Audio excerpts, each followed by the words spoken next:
السلام علیکم ورحمۃ اللہ وبرکاتہ۔ گھر والوں سے دور پردیس میں ہاسپٹل کے بستر پر پڑا اپنی موت کا انتظار کر رہا تھا کہ اچانک میرا ایک رشتہ دار سعودی عرب آ گیا۔ اس نے نہ صرف میرا علاج کروایا بلکہ جب میں ٹھیک ہو گیا تو مجھے دوبارہ ایک کمپنی میں کام بھی دلوا دیا۔ جب میں 2 سال بعد پاکستان لوٹا تو مجھے معلوم ہوا کہ میرا وہ رشتہ دار تو 4 سال پہلے ہی ایک بلڈنگ سے گرنے کی وجہ سے انتقال کر گیا تھا اور اس کے یتیم بچے بہت برے حالات میں تھے۔ میں کانپ اٹھا اور میں نے فوراً اس کی بیوہ سے شادی۔ میرا نام شاہد ہے اور مجھے سعودی عرب میں کام کرتے ہوئے 3 سال کا عرصہ ہو گیا ہے کہ اچانک میرے ساتھ ایک حادثہ پیش آیا اور اس ہاسپٹل میں بے یار و مددگار پڑے ہوئے مجھے 1 ماہ ہونے کو آیا تھا۔ اونچی بلڈنگ پر کام کرتے ہوئے اچانک ہی میرا پاؤں پھسلا تھا اور میں بری طرح زخمی ہو کر نیچے گر گیا تھا۔ میرے ساتھی مزدور مجھے ہاسپٹل لائے تھے، دوست بھی سبھی مزدور تھے۔ آزاد ویزا پر آیا تھا۔ مجھے بڑی امید تھی کہ میرے گھر والے میرے علاج کے لیے رقم بھیج دیں گے، لیکن جیسے ہی میری بات میرے باپ اور بھائیوں سے ہوئی تو مجھے معلوم ہوا کہ پردیس میں کمانے والے بیٹوں کے لیے نہ تو زمین بیچی جا سکتی ہے اور نہ ہی کوئی پلاٹ۔ ساری دنیا کا خیال ہے کہ سعودی عرب میں کمانے والا شاید درختوں سے نوٹ توڑ توڑ کر گھر بیچتا ہے۔ میں بڑی حسرت سے ان مریضوں کی طرف دیکھتا جن کے لواحقین ان کے ساتھ تھے اور جن کے رشتہ دار ہاسپٹل میں ان سے ملنے کے لیے آتے رہتے تھے۔ میری ٹانگ 3 جگہ سے ٹوٹی ہوئی تھی۔ آپریشن کے ذریعے راڈ تو ڈال دی گئی تھی لیکن ابھی بھی بہت لمبا علاج بتایا جا رہا تھا۔ میرے کمرے پر رہنے والا ایک بنگلہ دیشی چچا ہر روز کہیں نہ کہیں سے کچھ رقم مانگ کر لے آتا تھا۔ میں اس کا بڑا احسان مند تھا۔ پھر اچانک معلوم ہوا کہ اس کی بیٹی شدید بیمار ہے تو وہ فوراً ملک چلا گیا۔ پچھلے 2 روز سے میں نے کسی سناشا چہرے کا نہیں دیکھا تھا۔ اس وقت شدید تکلیف میں مبتلا تھا۔ میں بار بار یہی سوچ رہا تھا کہ کاش میں سعودی عرب نہ آتا۔ میرے گھر والے مجھے کئی روز فون بھی نہیں کر رہے تھے کیونکہ ان کا کہنا تھا کہ کال پر بہت زیادہ پیسے لگتے ہیں۔ میں ان کی منت کر رہا تھا یا تو وہ میرے علاج کے پیسے بھیج دیں یا پھر میرا ٹکٹ کروا دیں تاکہ میں اپنے گھر پہنچ سکوں۔ ہر بار میرے بھائیوں کے پاس کوئی نیا بہانہ ہوتا تھا۔ میرے دوست مجھے مسلسل سمجھاتے تھے کہ سارے پیسے گھر نہ بھیجا کرو۔ میں ہر بار گھر والوں کی باتوں میں آ جاتا تھا۔ وہ مجھے بڑے سنہری خواب دکھاتے تھے کہ وہ میرے پیسے سے بہت ترقی کر رہے ہیں اور میں جلد ہی پاکستان لوٹ کر ایک اچھی زندگی گزاروں گا۔ 2 روز سے میں نے کسی جاننے والے کو نہیں دیکھا تھا۔ بہت مایوس پڑا اپنی زندگی کے بارے میں سوچ رہا تھا کہ اچانک مجھے جانا پہچانا چہرہ نظر آیا۔ سرفراز بھائی میری امی کے کزن کے بیٹے تھے۔ وہ بڑی گرم جوشی سے میری طرف بڑھے اور مجھے گلے لگایا۔ میں ایک دم سے ان کے گلے لگ کر پھوٹ پھوٹ کر رونے لگا کیونکہ میں نے 3 سال بعد کسی اپنے کو روبرو دیکھا تھا۔ وہ بڑے پیار سے میری کمر تھپک کر کہنے لگے، کیا بات ہے چھوٹے، گھبرا کیوں گیا؟ ارے بیماری تو آنی جانی چیز ہے، حوصلہ رکھ۔ مجھے تو معلوم ہی نہیں تھا کہ تو اتنے دن سے میرے اتنے قریبی بلڈنگ میں رہ رہا ہے، ورنہ میں کب کا تجھ سے ملنے آ جاتا۔ وہ تو پاکستان فون کیا تو معلوم ہوا کہ یہ چوٹ لگ گئی اور تو زخمی حالت میں اس ہاسپٹل میں موجود ہے، اس لیے میں فوراً تیرے پاس بھاگا چلا آیا۔ میں نے ان کا ہاتھ اتنی مضبوطی سے پکڑ رکھا تھا جیسے کوئی چھوٹا بچہ میلے میں جاتے ہوئے اپنے باپ یا بھائی کا ہاتھ پکڑ لیتا ہے۔ مجھے ڈر تھا کہ کہیں وہ مجھے چھوڑ کر ہی نہ چلے جائیں۔ ان کی باتوں سے مجھے بڑا حوصلہ ملا تھا۔ وہ مسلسل میرے ساتھ بات کر رہے تھے اور ڈاکٹروں کے ساتھ بھی جا کر ملے۔ میں بڑا خوش تھا۔ پردیس میں اتنا سہارا مل جانا ہی کافی تھا۔ وہ روز مجھ سے ملنے ہاسپٹل پہنچتے۔ میرے لیے کھانا، فروٹ اور ادویات وقت پر ملنے لگ گئی تھی۔ میرا دوبارہ آپریشن ہوا اور میں جلدی ٹھیک ہو گیا۔ سرفراز بھائی مجھے اپنے ساتھ اپنے فلیٹ پر لائے تھے۔ میں یہ دیکھ کر حیران تھا کہ وہ اتنے بڑے فلیٹ میں اکیلے رہ رہے تھے کیونکہ ہم لوگ تو اپنے کمرے میں 10 لوگ تھے۔ میں نے حیرت کے ساتھ ان سے پوچھا، بھائی آپ کس کمپنی میں کام کرتے ہیں؟ ماشاءاللہ رہائش تو بہت اچھی لی ہوئی ہے آپ نے۔ وہ بڑے عجیب سے انداز میں مسکرائے اور کہنے لگے، اس بات کو چھوڑ یار، تو بتا، تجھے دوسری نوکری ڈھونڈ کر دے دوں جس کا پیکج بھی اچھا ہو اور کام بھی سخت نہ ہو۔ میں یہ سن کر فوراً راضی ہو گیا اور چند دن بعد ہی بھائی نے مجھے ایک نئی نوکری ڈھونڈ کر دے دی۔ انہوں نے مجھے کسی کمپنی میں بھیجا تھا جہاں وہ پہلے ہی بات کر چکے تھے۔ میں نے سرفراز بھائی کو اپنے گھر والوں کے رویے کے بارے میں سب کچھ بتا دیا تھا۔ وہ تلخی سے مسکرانے لگے اور کہنے لگے کہ یہ کہانی ہر پردیسی کی ہے۔ اگر یہاں محنت کرتے کرتے کوئی مر جائے تو گھر والے یہ سوچتے ہیں کہ وہ تنخواہ جو اسے ادا کی جائے گی اس سے اس کی میت کو پاکستان منگوانے سے بہتر ہے کہ اسے وہی کسی ویلفیئر کے ہاتھوں دفن کروا دیا جائے۔ بیٹا، یہ دنیا ہی اتنی مطلب پرست ہے، ہم جو پیسہ کماتے ہیں نا وہی پیسہ ہمارا دشمن بن جاتا ہے۔ جب بھی گھر جانے کا سوچو تو گھر والوں کو کوئی نہ کوئی نیا کام یاد آ جاتا ہے جس کی وجہ سے ہمارا گھر جانا کینسل ہو جاتا ہے۔ بچے کب پیدا ہوتے ہیں، کب اسکول جانے لگتے ہیں، کچھ پتہ نہیں۔ اگر کوئی کنوارا پردیس پہنچ جائے تو ہر سال اسے اگلے سال کا آسرا دے دے کر اس کی شادی کی عمر ہی نکال دیتے ہیں، اور اگر کوئی تنگ ہو کر پاکستان پہنچ جائے تو وہ پھر خالی ہاتھ کھڑا رہ جاتا ہے۔ اس سے پوچھا جاتا ہے کہ اپنے ساتھ کیا لائے ہو۔ بھائی کا ایک ایک لفظ میرے دل کو لگ رہا تھا۔ مجھے یہ محسوس ہو رہا تھا کہ جیسے بھائی کے ساتھ بھی ان کے گھر والوں کا رویہ اچھا نہیں ہے۔ میرے گھر سے اب بار بار فون آ رہے تھے، مگر سرفراز بھائی نے کہا تھا کہ کچھ دن ان لوگوں کو اگنور کرو تاکہ انہیں بھی معلوم ہو کہ کسی کے ساتھ غلط کرنے کا کیا انجام ہوتا ہے۔ یہ بات میرے دل کو بھی لگتی تھی۔ میں پچھلے کئی روز سے گھر پر تھا، لیکن سرفراز بھائی معلوم نہیں کس وقت کام پر جاتے تھے کہ مسلسل ہی گھر تھے۔ جب میں نے پوچھا تو مسکرا دیے اور کہنے لگے کہ میں لمبی چھٹیوں پر ہوں۔ ان کے فلیٹ میں ہر قسم کی سہولت موجود تھی۔ میں جب کام سے لوٹتا تو کھانا تیار رکھا ہوتا۔ اب اکثر سرفراز بھائی گھر نہیں ملتے تھے، وہ رات کو دیر سے گھر پہنچتے۔ میں نے ایک دو بار ان کے احترام میں کھڑے ہونے کی کوشش کی تو انہوں نے مجھے سختی سے منع کر دیا کہ دن بھر ڈیوٹی کرتے ہو، میں جب بھی گھر واپس آؤں تمہیں اٹھنے کی یا کچھ کرنے کی ضرورت نہیں۔ میں دل ہی دل میں حیران رہتا تھا کہ سگے باپ بھائی سے بھی زیادہ محبت مجھے یہ دور کا رشتہ دار دے رہا ہے۔ 2 ماہ بعد میرا گھر رابطہ ہوا تو گھر والوں نے گھما پھرا کر مجھ سے یہی سوال پوچھا کہ اس بار میں کہاں نوکری کر رہا ہوں اور میری تنخواہ کیا ہے۔ تو میں نے کچھ سوچ سمجھ کر انہیں بہت تھوڑی تنخواہ بتا دی اور کہا کہ کچھ دن میں گھر پیسے نہیں بھیج سکوں گا کیونکہ میرے دوستوں نے ادھار پر پیسے لے لے کر میرا علاج کروایا ہے۔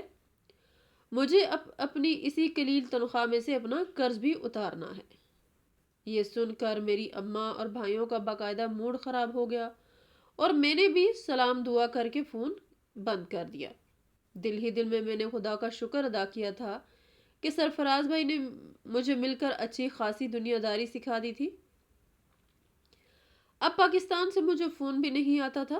سرفراز بھائی رات کے پہر میں جب بھی ملتے تو مجھے یہی کہتے تھے کہ بیٹا اپنے لیے کچھ سیونگ کرو تاکہ پاکستان جاؤ تو تمہارے پاس کم سے کم کوئی چھوٹا موٹا کاروبار کرنے کے پیسے تو ضرور ہوں۔ اور میں نے بھی ان کی یہ بات پلوں سے باندھ لی۔ 6 ماہ تک میں نے مسلسل اپنے پاس پیسے جوڑے اور پھر کبھی کبھار تھوڑے بہت پیسے اپنے گھر بھی بھیجنا شروع کر دیے تھے۔ والدہ کبھی غصے سے اور کبھی پیار سے مجھ سے ساری تنخواہ کا تقاضا کرتی تو میں انہیں گھما پھرا کر جواب دے دیتا تھا۔ کمپنی نے مجھے رہائش بھی دی تھی تو میں سرفراز بھائی کے پاس سے اپنی رہائش گاہ پر پہنچ گیا۔ جب میں سعودی عرب پہنچا تھا تو میں ایک 20 سال کا نوجوان تھا، لیکن اب مجھے اتنا تجربہ ہو گیا تھا کہ میری سوچ 35 سال کے ایک سمجھدار مرد جتنی تھی۔ چھٹی والے دن میں سرفراز بھائی سے ملنے پہنچتا تو مجھے پہلے فلیٹ پر ہی ملتے تھے۔ ایک بار سرفراز بھائی کے ساتھ میں باہر گھومنے نکلا تو میں ان کے ساتھ بات کرتا جا رہا تھا اور لوگ پیچھے مڑ مڑ کر حیرت سے میری طرف دیکھ رہے تھے کہ جیسے میں کوئی پاگل ہوں۔ مجھے یہ دیکھ کر شدید حیرت ہوئی اور جب میں نے سرفراز بھائی سے اس بات کا ذکر کیا تو وہ مسکرانے لگے۔ سرفراز بھائی مجھ سے تھوڑے دور کھڑے ریلنگ پکڑے آسمان کی طرف دیکھ رہے تھے۔ ہم دونوں کافی دنوں بعد ہوٹل پر کھانا کھانے آئے تھے۔ جب میں کھانے کا آرڈر دینے لگا تو وہ اٹھ کر کسی ضروری کام کا کہہ کر باہر نکلے۔ جب میں نے 2 پلیٹرز کی سرونگ منگوائی تو ویٹر حیرت سے میری طرف دیکھنے لگا اور پوچھنے لگا کہ یہ دوسرا پلیٹر کس کے لیے ہے۔ میں نے اسے مسکرا کر کہا کہ میرے بڑے بھائی بھی میرے ساتھ ہی کھانے پر موجود ہیں، وہ ابھی اٹھ کر باہر گئے ہیں۔ وہ ویٹر حیرت سے میری طرف دیکھتا ہوا چلا گیا۔ میں سر جھٹک کر کھانے کی طرف متوجہ ہو گیا۔ سرفراز بھائی 5 منٹ بعد واپس آ کر ٹیبل پر بیٹھ گئے تھے۔ اچانک میرے واٹس ایپ پر پاکستان سے میسج آیا تو میں اس کو دیکھنے لگ گیا۔ اچانک مجھے شرارت سوجی۔ سرفراز بھائی کسی گہری سوچ میں گم تھے۔ میں نے اپنی اور ان کی تصویر بنا لی۔ یہ دیکھ کر میں حیران تھا کہ میری تصویر تو فون میں بن چکی تھی، لیکن سرفراز بھائی کی تصویر نہیں بن پا رہی تھی۔ میں بار بار تصویر بنانے کی کوشش کر رہا تھا۔ اچانک بھائی کی نظر مجھ پر پڑی اور وہ مسکراتے ہوئے میری طرف دیکھنے لگے۔ نہ جانے کیوں ان کی مسکراہٹ سے مجھے عجیب طرح کا خوف محسوس ہوا۔ تھوڑی دیر بعد وہ یہ کہہ کر اٹھ کر چلے گئے کہ انہیں اپنے کسی دوست سے ملنے جانا ہے اور میں بھی اپنی رہائش گاہ پر پہنچ گیا۔ 2-3 روز بھائی کا میسج نہیں ملا تو میں نے ان کی رہائش گاہ کا چکر لگایا تو باہر تالا لگا تھا۔ میں نے پڑوسیوں سے پوچھا تو وہ حیرت سے میری طرف دیکھنے لگے اور کہنے لگے یہ فلیٹ تو کافی عرصے سے بند پڑا ہے۔ میرے کانوں میں ایک دم سائیں سائیں ہو رہی تھی۔ ایسا کیسے ہو سکتا ہے؟ میں نے زور سے خود کلامی کی۔ میں نے فون نکال کر سرفراز بھائی کا نمبر ملانا شروع کر دیا، مگر نمبر مسلسل بند تھا۔ مجھے ایک دم بے انتہا فکر ہوئی۔ میں واپس اپنی رہائش گاہ پر پہنچ گیا۔ مسلسل کئی روز تک میں بھائی کا نمبر ملاتا رہا۔ پھر ایک روز چھٹی والے دن میں اسی بلڈنگ میں پہنچ گیا۔ وہاں کے چوکیدار سے پوچھا کہ فلیٹ نمبر 229 میں رہنے والے سرفراز احمد کب سے اپنے فلیٹ پر نہیں ہیں۔ وہ مجھے خوفزدہ نظروں سے دیکھنے لگا اور پھر مجھے بلڈنگ کے مینجمنٹ کے پاس لے گیا۔ ان لوگوں نے پہلے مجھ سے میری شناخت مانگی تو میں نے کہا کہ میں ان کا کزن ہوں اور پچھلے کچھ دن سے ان سے رابطہ نہیں ہو رہا، اس لیے میں سخت پریشان ہوں۔ انہوں نے جو بات بتائی وہ سن کر میرے پیروں کے نیچے سے زمین ہی کھسک گئی۔ سرفراز بھائی تو 2 سال پہلے ایک ٹریفک حادثے میں بہت بری طرح سے زخمی ہو کر وفات پا چکے تھے۔ 3 ماہ تک ان کی میت سرخانے میں رکھی تھی۔ ان کے گھر والوں نے کہا تھا کہ انہیں سعودی عرب کے ہی کسی قبرستان میں دفنا دیا جائے، تو ان کے یار دوستوں نے ان کی تدفین کے انتظامات مکمل کیے تھے۔ یہ سن کر میرا دل خون کے آنسو رونے لگا۔ مطلب وہ بے چین اور دکھی روح میری مدد کرنے کے لیے ہی مجھ تک پہنچی تھی۔ مجھے ہوٹل کے ویٹر کا خوفزدہ چہرہ یاد آیا جب میں مسلسل سرفراز بھائی کے ساتھ بات کر رہا تھا اور وہ دوسرے لوگوں کو کھانا دیتے ہوئے بار بار میری طرف دیکھے جا رہا تھا۔ میں اس روز بڑے دکھی دل کے ساتھ اپنی رہائش گاہ پر پہنچا تھا۔ ابھی میں سونے کے لیے لیٹا ہی تھا کہ اچانک میرے کمرے کے دروازے پر ہلکا سا کھٹکا ہوا اور دروازہ کھول کر سرفراز بھائی اندر آ گئے۔ میں انہیں دیکھ کر ڈرا نہیں بلکہ اٹھ کر بیٹھ گیا۔ وہ میرے سامنے بیٹھے تھے۔ کچھ دیر چپ رہنے کے بعد کہنے لگے، جب میرا ایکسیڈنٹ ہوا تھا تو میں کئی روز زندگی اور موت کے بیچ میں جھول رہا تھا۔ میرے دوستوں نے بھی کوشش کی تھی کہ میرا علاج کروا لیں، لیکن میں بہت بری طرح سے زخمی تھا۔ میری تو آخری وقت میں تمہاری بابی اور بچوں سے بات بھی نہیں ہو پائی تھی۔ میں بے ہوش پڑا تھا۔ میرے دوست بار بار پاکستان رابطہ کر رہے تھے کیونکہ وہ لوگ جانتے تھے کہ میں پیچھے ایک بہت بڑا خاندان چھوڑ کر یہاں کمانے کے لیے آیا تھا۔ میرے دوست بڑے دکھ کے ساتھ میرے بے ہوش وجود کے سامنے کھڑے ہو کر جب وہ باتیں کہتے تھے تو میں سب کچھ سن سن کر اندر ہی اندر روتا تھا اور پھر میں نے دم توڑ دیا تھا۔ میری واپسی پر کافی رقم لگ رہی تھی۔ میرے دوستوں نے ایک بار پھر اسی امید پر گھر والوں سے رابطہ کیا تو میرے باپ نے روتے ہوئے ان سے کہا کہ ان کا بیٹا تو چلا گیا، لیکن پیچھے گھر کے حالات اس بات کی اجازت نہیں دیتے کہ وہ اپنے پردیسی بیٹے کی میت کو واپس لا سکیں۔ اس لیے انہوں نے درخواست کی تھی کہ وہ پاکستانی مزدوروں اور کسی فلاحی تنظیم کی مدد سے میری میت کو سعودی عرب میں ہی دفن کروا دیں۔ میں بڑے دھیان کے ساتھ ان کی باتیں سن رہا تھا۔ سرفراز بھائی کہنے لگے کہ اگر باپ مر جائے تو بچے یتیم ہو جاتے ہیں۔ میری بیوی بچوں کو نہ جانے ان لوگوں نے کس حال میں رکھا ہوگا۔ میری چھوٹی بیٹی میری سعودی عرب آمد کے 2 ماہ بعد پیدا ہوئی تھی۔ میں جب بھی اس کے لیے کھلونے لے کر بھیجتا تھا تو یہی سوچتا تھا کہ اگلی بار میں خود جاؤں گا، اپنی گڑیا کے کھلونے لے کر اور اسے گود میں اٹھا کر خوب سارا پیار کروں گا۔ یوں دیکھتے ہی دیکھتے میری بچی 3 سال کی ہو گئی، لیکن میں نے کبھی اسے دیکھا نہیں تھا۔ بھائی اب سسکیاں لے لے کر رو رہے تھے اور میری بھی آنکھوں میں آنسو آ گئے تھے۔ ہر بار مجھے اچھی حالت میں دکھنے والے سرفراز بھائی اس روز اسی طرح زخمی اور ٹوٹے پھوٹے دکھائی دے رہے تھے جیسے آج ہی ان کے ساتھ وہ حادثہ ہوا ہو۔ وہ مجھے یہ نصیحت کرتے ہوئے وہاں سے غائب ہو گئے کہ کبھی کسی کے لیے اتنی قربانی مت دینا کہ اسے تمہیں ہی قربان کرتے ہوئے ذرا سا بھی افسوس نہ ہو۔ میں ان کی باتیں اور ان کی داستان سن کر اندر سے ہل چکا تھا۔ میں نے وقت دیکھا تو ابھی 4 ہی بجے تھے۔ پاکستان کال کرنے کا بھی کوئی فائدہ نہیں تھا۔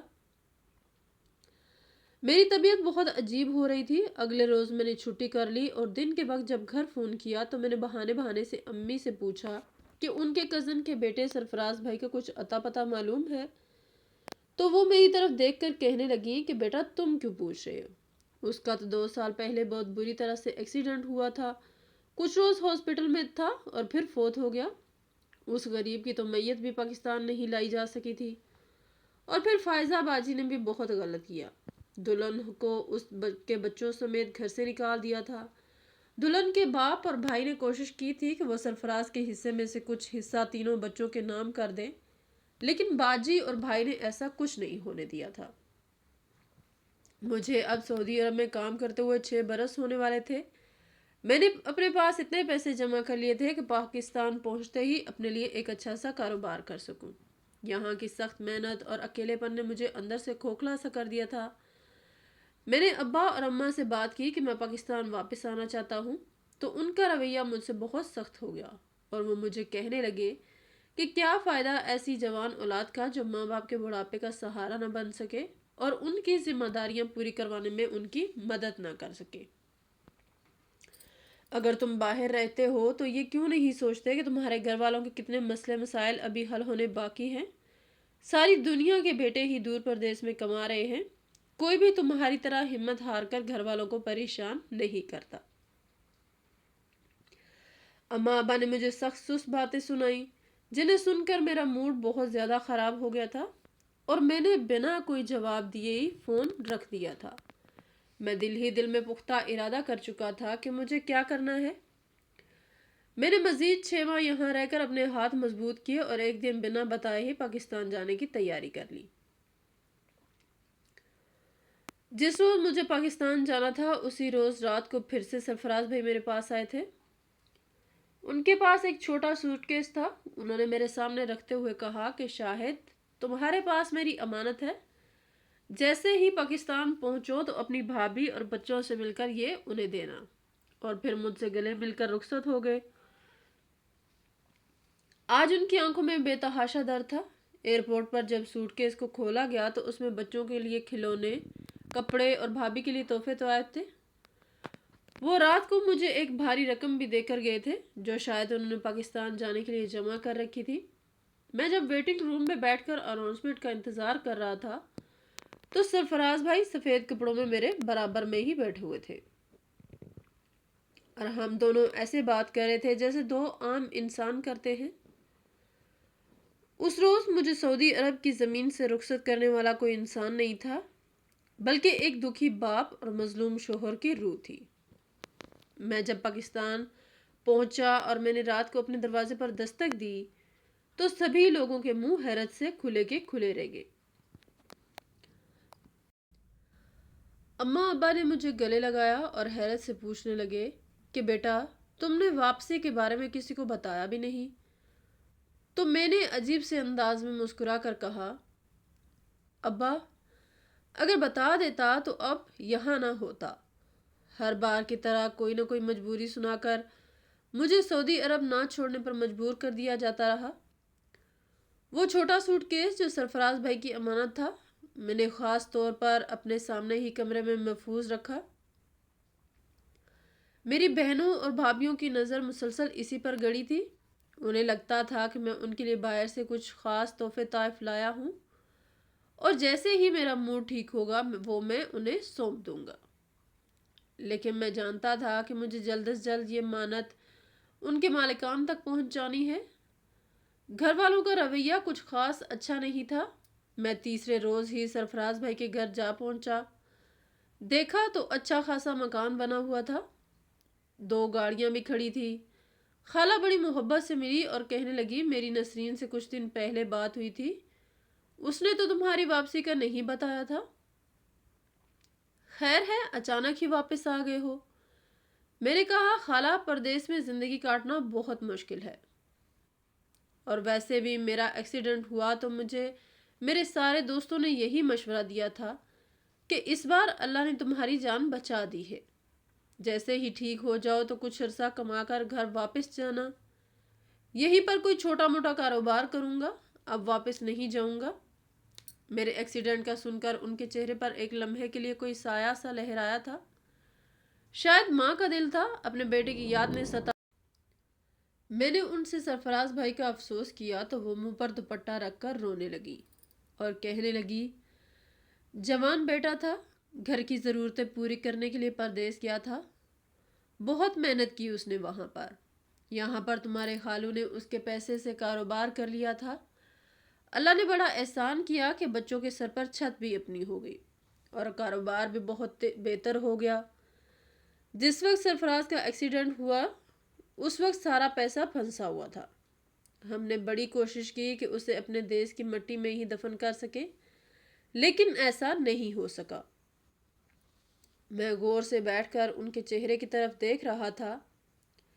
میں تو یہ بھی نہیں بتا سکتا کہ میں ان کے مرحوم بیٹے سے مل کر کیسا محسوس کر رہا تھا، اور وہ دنیا سے جانے کے بعد بھی اپنی بیوی اور بچوں کے بارے میں کس قدر پریشان ہے۔ میں نے بہانے سے ان سے زارا بھابھی اور بچوں کے متعلق پوچھا تو وہ کہنے لگی بیٹا کیا بتائیں، رشتہ دار بڑے لالچی نکلے، ابھی عدت بھی پوری نہیں ہوئی تھی کہ اس کے گھر والے پہنچ گئے اور کہنے لگے کہ ہمیں تو سرفراز کا حصہ چاہیے۔ میں نے بڑا سمجھایا کہ ابھی تو بچے چھوٹے ہیں، بڑے ہو جائیں تو پھر دیکھتے ہیں، لیکن وہ تو بضد تھے کہ اس مکان کو بیچ دو اور سرفراز کا حصہ دے دو۔ اب تم ہی بتاؤ، اس مکان کے علاوہ تو ہمارا کوئی سہارا بھی نہیں، اگر اسے بیچ دیتے تو پھر ہم کہاں جاتے؟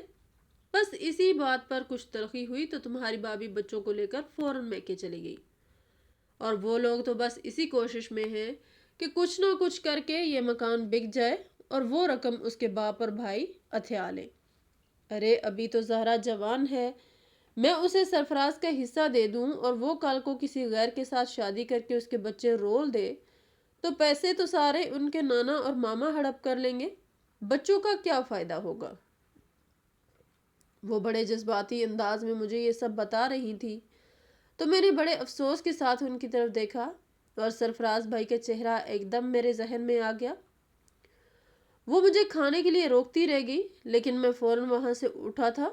میں اب زہرا بھابھی کے گھر پہنچا تو کیا دیکھتا ہوں کہ سرفراز بھائی کے تینوں بچے میلے کے چلے کپڑوں میں گھوم رہے تھے۔ بھابھی خود بھی کافی پریشان حال تھی، ان کے گھر کا صحن کچا تھا۔ مجھے دیکھ کر وہ افسردہ سی ہو گئی۔ میں نے بچوں کو بلا کر انہیں پیار کیا، ان کے ابا مجھے لے کر صحن میں ہی بیٹھ گئے، بڑے دکھی دل کے ساتھ بتایا کہ میری خالہ نے ان کے ساتھ کیا کیا۔ میں سن کر افسوس ہی کر سکتا تھا۔ پھر انہوں نے دبے دبے لفظوں میں بتایا کہ جب زارا واپس آئی ہے میری بہویں بھی کچھ خوش نہیں ہے، میری بڑی بیٹی صبر والی ہے، ہر وقت کام کاج میں خود کو مصروف رکھتی ہے، لیکن پھر بھی بچے تو نہ سمجھ ہے، اگر کوئی شرارت کرتے ہیں تو فوراً انہیں تانا دیا جاتا ہے کہ یہ تمہارے باپ کا گھر نہیں ہے۔ میرا اسی بات پر بہوؤں کے ساتھ لڑائی جھگڑا ہو جاتا ہے، میرے ہوتے ہوئے ہی میری بیٹی کا یہ حال ہے، اگر میں چلا گیا تو نہ جانے ان بچوں کا کیا ہوگا۔ میری نظر مسلسل زہرا بھابھی پر ٹکی تھی۔ وہ مجھ سے 4 یا 5 سال ہی بڑی ہوں گی، لیکن بیوگی کے صدمے انہیں برسوں کا مریض بنا رکھا تھا۔ میں نے دل ہی دل میں ایک مضبوط فیصلہ کیا تھا۔ میں نے ان کے والد کے حوالے وہ سامان کیا جو سرفراز بھائی نے مجھے دیا تھا، اور یہ کہا کہ یہ ان کے دوست کے پاس ان کی امانت رکھی تھی اور اس کا ذکر وہ ان کے سسرال میں ہرگز نہ کریں۔ وہ رقم میں نے جان بوجھ کر نہیں دی۔ بھابھی نے میرے سامنے ہی جب وہ سوٹ کیس کھولا تو ان کی آنکھوں سے ساون برس رہا تھا۔ میں چپ چاپ واپس لوٹا تھا۔ کئی دن ادھر ادھر گھوم پھر کر میں نے ایک مناسب جگہ کرائے پر لی اور الیکٹرانکس کی دکان کھول لی۔ میں نے یہ سب اتنی خاموشی سے کیا تھا کہ میرے گھر والوں کو جب یہ معلوم ہوا تو وہ تقریباً چیخ پڑے تھے۔ وہ اسی خیال میں تھے کہ مجھے مجبور کر کے واپس سعودی عرب بھیج دیں گے۔ پھر میری ماں، بہن، بھائی یہ سوچ کر خاموش رہ گئے کہ چلو اچھا کاروبار ہے، کچھ نہ کچھ تو گھر میں آیا کرے گا۔ جب میں نے گھر میں زہرا بابی سے نکاح کرنے کی بات کی تو ہمارے گھر میں بہت بری طرح سے ہنگامہ پھوٹ گیا۔ میری ماں نے جیسے ہی زہرا بابی کے بارے میں غلط بات کرنے کی کوشش کی تو میں نے انہیں بڑی سختی سے خاموش کروا دیا اور یہ اچھی طرح سے بتا دیا کہ اب میں وہ چھوٹا موٹا شاہد نہیں بلکہ 6 سال پردیس کی خاک چھاننے والا ایک سمجھدار انسان ہوں۔ میں نے انہیں صاف کہہ دیا تھا کہ اگر وہ رشتہ نہیں کریں گے تو میں محلے کے ہی 2 بزرگ لے جا کر ان سے نکاح کر لاؤں گا، اور ساتھ ہی یہ شرط بھی رکھی تھی کہ اگر گھر والے چاہتے ہیں کہ میں ہر ماہ انہیں معقول رقم دوں تو میری زہرا سے شادی کروائیں۔ میں نے زہرا کے والد کو گھر سے نکلتے ہوئے ہی سب کچھ سمجھا دیا تھا۔ زہرا اس رشتے کے لیے راضی نہیں تھی، لیکن اس کے ابو نے ہی اسے منا لیا۔ سادگی سے نکاح کر کے جب میں زہرا کو لے کر گھر والوں کے سامنے گھر کے بجائے اپنے الگ لیے ہوئے کرائے کے مکان میں پہنچا تو سب ایک دم شوق میں رہ گئے۔ میں اچھی طرح جانتا تھا کہ ایک بیوہ سے نکاح کر کے میں خود کو کتنا مرضی اس کے ساتھ اچھا سلوک رکھوں، لیکن میرے گھر والے اور رشتہ دار کبھی بھی اسے جینے نہیں دیں گے۔ اس لیے میں نے سوچ سمجھ کر سارا انتظام پہلے ہی کر رکھا تھا۔ میری ماں نے مجھے روایتی دھمکی بھی دی تھی کہ وہ مجھے دودھ نہیں بخشیں گی، مگر میں ڈھیٹ بنا رہا۔ میں نے موت کے قریب جا کر زندگی کی اہمیت کو جان لیا تھا۔ شادی کی پہلی رات ہی میں نے زہرا کو اس کے سابقہ شوہر کا جمع ہوا پیسہ دے دیا تھا اور کہا تھا کہ یہ ان کے دوستوں نے ان کی امانت سنبھال رکھی تھی۔ میں جانتا تھا کہ اسے کچھ وقت کی ضرورت ہے، اس لیے اس پر کوئی زور زبردستی نہیں کی اور اسے کہا کہ وہ تینوں بچے مجھے اپنی سگی اولاد سے بھی زیادہ عزیز رہیں گے اور ان کے مستقبل کے لیے مجھ سے جو بن پڑے گا میں کروں گا۔ ہماری شادی کو 7 سال ہو چکے ہیں۔ اللہ نے مجھے بھی 2 بیٹیوں سے نوازا ہے۔ کاروبار اچھا چل رہا ہے۔ کچھ عرصے بعد اماں بھی مجھ سے راضی ہو گئی تھی۔ امید ہے کہ جلد ہی اپنا گھر بھی بنا لوں گا۔ زہرا نے سرفراز بھائی کے سارے پیسے بچوں کے لیے رکھ دیے تھے، جو ان کا حق بھی بنتا ہے۔ پردیس جانے والے سارے بھائی اس حقیقت کو اپنے ذہن میں رکھیں کہ اپنی بیوی اور بچوں کے لیے آپ پوری دنیا ہیں۔ اگر آپ کو کچھ ہو جاتا ہے تو انہیں کوئی پوچھنے والا نہیں ہوتا۔ باقی لوگوں کے لیے آپ صرف ATM مشین ہیں۔ تو اپنے پیاروں کے لیے کچھ انتظام لازمی کریں کہ کل کو اگر آپ ایسی تکلیف سے بچ سکیں۔